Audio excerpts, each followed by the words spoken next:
Hey guys, Top Tier Gaming here, and we're coming at you with a video about the top 10 underrated decks post Shining Victories. So a lot of cool decks came out in Shining Victories, and these are just decks that aren't meta. They're around the tier 2 area, and we think they're pretty fun to play and have potential. And a lot of them have been big before in past formats, and I think they're still good today, especially with stuff in SHVI.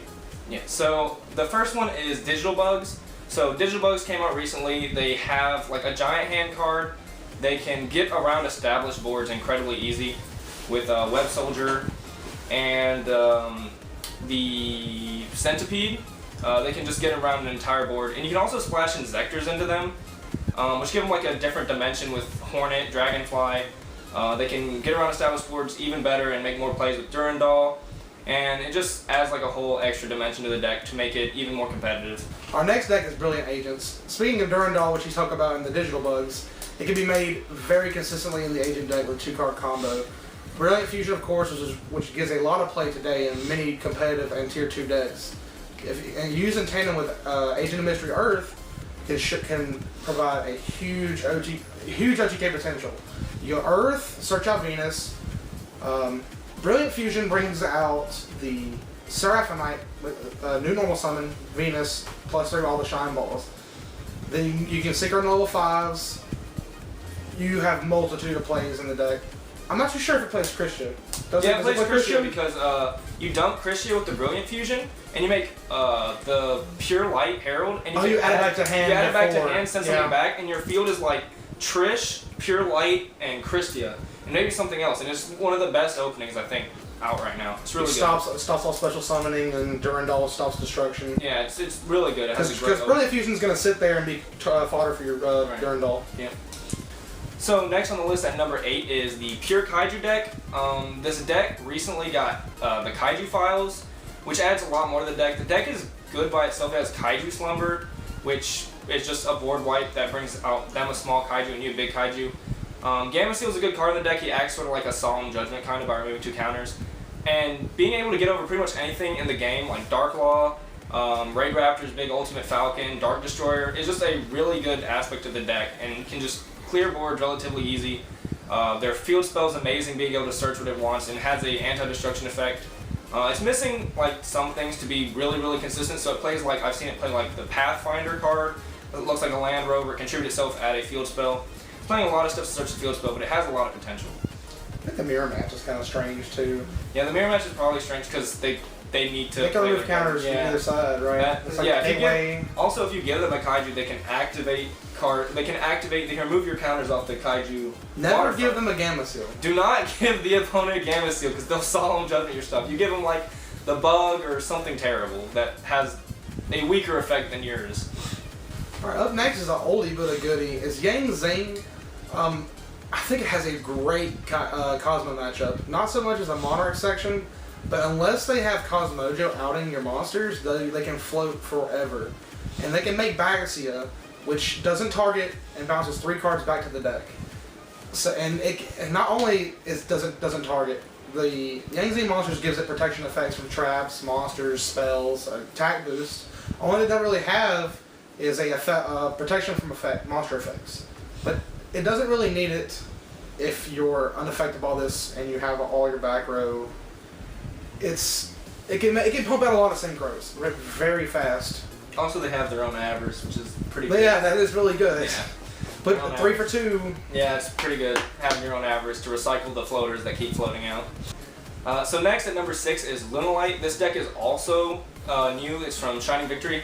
This deck can OTK incredibly easy. It summons monsters that can pretty much attack your opponent twice each. And if they have an attack position monster, you summon something like Panther Dancer. If you blue cat Panther Dancer, you can attack, like if they have 2 face-up attack position monsters, like say Dark Destroyer and a Slip Rider. You pretty much go for game because you swing 2,000 over the Dark Destroyer twice and 3,000 twice over the Slip Rider, and it can just destroy established fields incredibly easy. It has pretty much their own Ultimate Falcon, or their own towers is what people call them. It can't be destroyed easy, and it's huge, and it gets around established boards.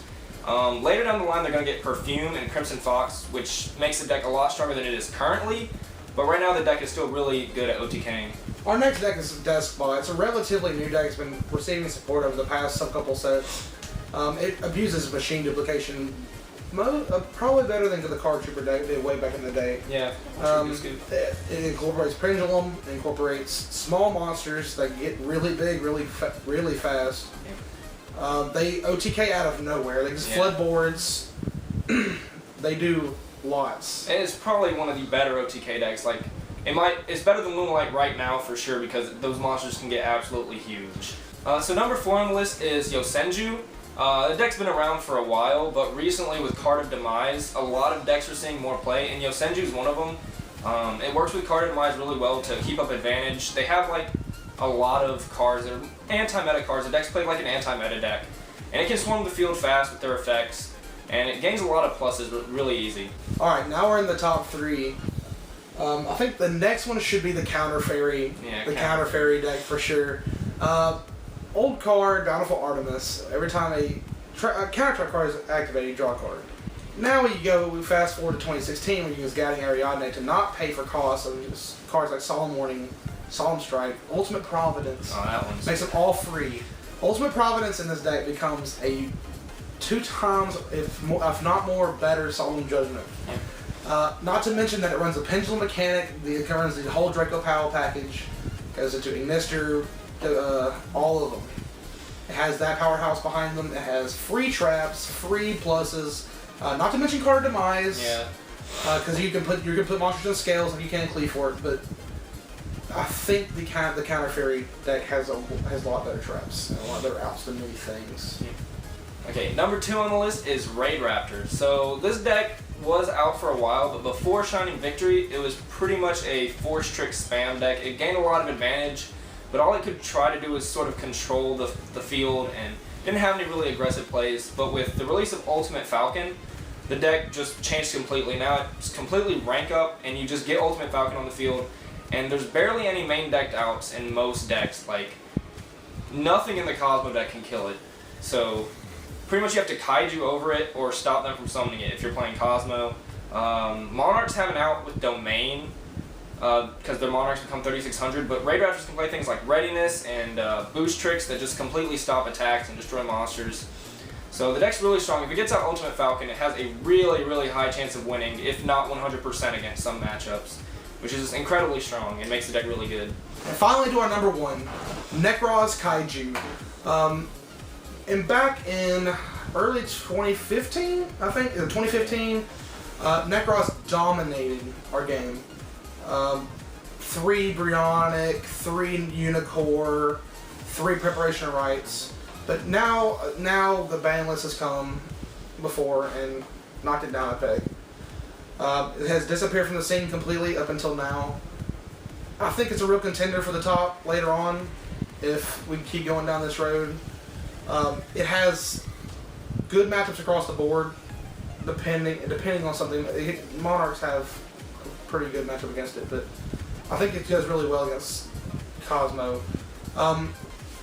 Valkyrius is a ridiculous card because most decks nowadays are trying to OTK you. Even Monarchs are. They switch from a faster Xyz version, and Necross Valkyrius just stops them in their tracks.